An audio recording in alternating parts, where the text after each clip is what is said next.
Hello friends, welcome. இன்றைக்கி நம்ம cauliflower pepper கிரேவியும் ஒரு பொட்டேட்டோ போண்டாவும் பார்க்கலாம். காலிஃப்ளவர் கட் பண்ணி எடுத்து வச்சுருக்கிறேன். தண்ணி பாயில் பண்ணி அதில் மஞ்சத்தூள், உப்பு சேர்த்து அந்த காலிஃப்ளவர் கட் பண்ணி வச்சுருக்கிற காலிஃப்ளவர் அதோடு சேர்த்துக்கலாம். 5 நிமிஷம் குக் பண்ணுங்கள். 5 நிமிஷம் நல்லா கொதிச்சதுக்கப்புறம் கேஸ் ஆஃப் பண்ணி மூடி வச்சிடலாம்.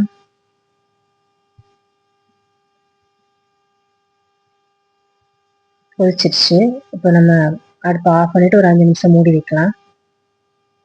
ஃபில்டர் பண்ணி எடுத்துக்கலாம். அதை 5 நிமிஷம் கழிச்சு அதெல்லாம் எடுத்தாச்சு. நம்ம கிரேவி பண்ணலாம். கடாயில் ஆயில் ஊற்றிட்டு மிளகு, வெந்தயம், ஜீரகம் போட்டு வறுத்து மிக்சி ஜாரில் எடுத்துக்கலாம். அதோட 2 பல் பூண்டு, 2 டேபிள் ஸ்பூன் தேங்காய், கொஞ்சம் முந்திரி பருப்பு டேஸ்ட்டுக்காக, கிரேவி கொஞ்சம் திக்காகும் அதுக்காகவும் போடலாம், நல்லாயிருக்கும். போட்டு நல்லா பேஸ்ட்டாக அரைச்சிக்கோங்க. இப்போ கிரேவி பண்ணலாம். அதில் கொஞ்சம் கடுகு போட்டு நம்ம கட் பண்ணி வச்சுருக்க ஆனியன், கருவேப்பிலை ரெண்டையும் போட்டுடலாம்.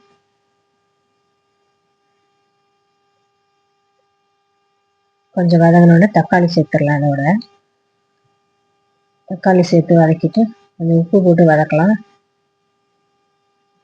கிரேவிக்கு தேவையான உப்பு போட்டுடலாம். போட்டு நல்லா வதக்கி விட்டுடலாம்.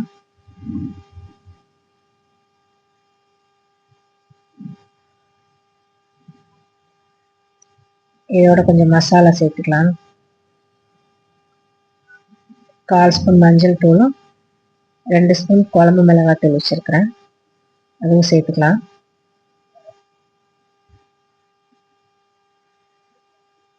மூடி போட்டு குக் பண்ணுங்க. மசாலா வேகட்டும்.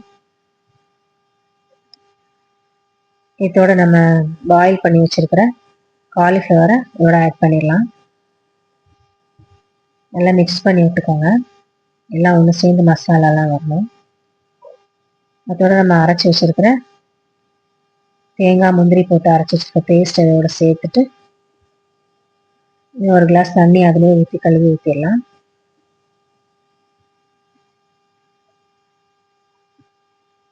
மூடி போட்டு 5 நிமிஷம் குக் பண்ணுங்க. குக் பண்ணி முடிச்சுட்டு அவ்வளோதான், நம்மளோட கிரேவி ரெடி ஆயிடுச்சு.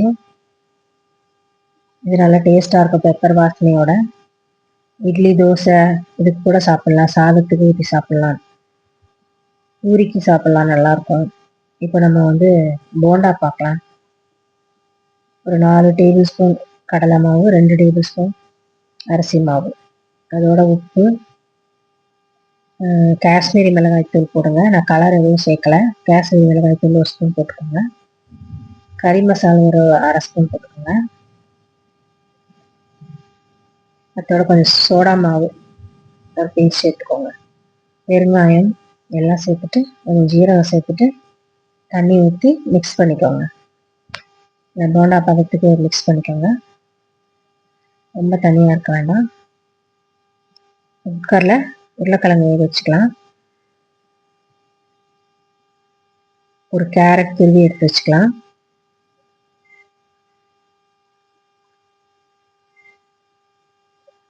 நல்லா துருவி எடுத்தாச்சு. இப்போ இதோட ஒரு ஆனியன் அதையும் கட் பண்ணி வச்சுக்கலாம். 2 பச்சை மிளகா, கொஞ்சம் புதினா, வாசனைக்கு நல்லாயிருக்கும் புதினா. நம்ம உருளைக்கிழங்கு வந்துருச்சு. நம்ம தோல் உரித்து அதை எடுத்து நல்லா மசிச்சு எடுத்து வச்சுக்கலாம். ஓகே, இப்போ தவா வச்சுட்டு தவாவில் கொஞ்சம் ஜீரகம், கட் பண்ணி வச்சுருக்கிற புதினா, க்ரீன் சில்லி சேர்த்துக்கலாம். கொஞ்சம் ஃப்ரை ஆனதுக்கப்புறம் ஆனியன் சேர்த்துக்கலாம்.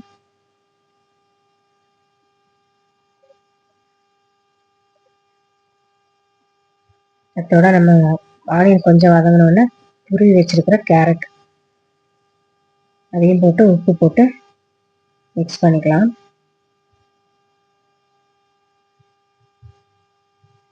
கேரட் போட்டு நல்லா மிக்ஸ் பண்ணுங்க. கொஞ்சம் மூடி போட்டுக்கோங்க, கொஞ்சம் வேகட்டும். லைட்டாக ஒரு நிமிஷம். அதுக்கப்புறம் எடுத்துட்டு அதோட கொஞ்சம் மஞ்சள் தூள், கறி மசாலா தூள் கொஞ்சம் ஒரு கால் ஸ்பூன் போட்டுக்கோங்க.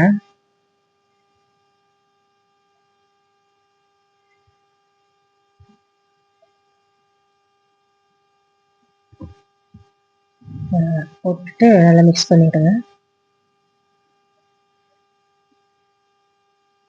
இதோட நம்ம பாயில் பண்ணி வச்சிருந்தோம் பொட்டேட்டோவை சேர்த்துக்கலாம். உருளைக்கிழங்கு இதோட சேர்த்து நல்லா எல்லாம் ஒன்று சேர்ந்து வர அளவுக்கு மிக்ஸ் பண்ணிக்கோங்க. நம்ம உருண்டை பிடிக்க போகிறோம். உருண்டை பிடிச்சி பால்ஸாக ஆக்க போகிறோம். கொஞ்சம் ஆறட்டும். ஆறுனதுக்கப்புறம் எடுத்து கையில் பிடிச்சிக்கோங்க. குட்டி குட்டி சைஸில் பால் உங்களுக்கு எந்த மாதிரி தேவையோ அது மாதிரி பால்ஸ் பிடிச்சி வச்சுக்கோங்க. அவ்வளோதான்.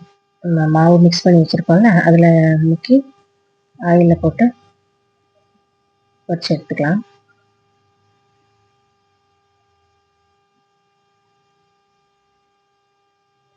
நம்மளோட உருளைக்கிழங்கு போண்டா ரெடி ஆயிடுச்சு.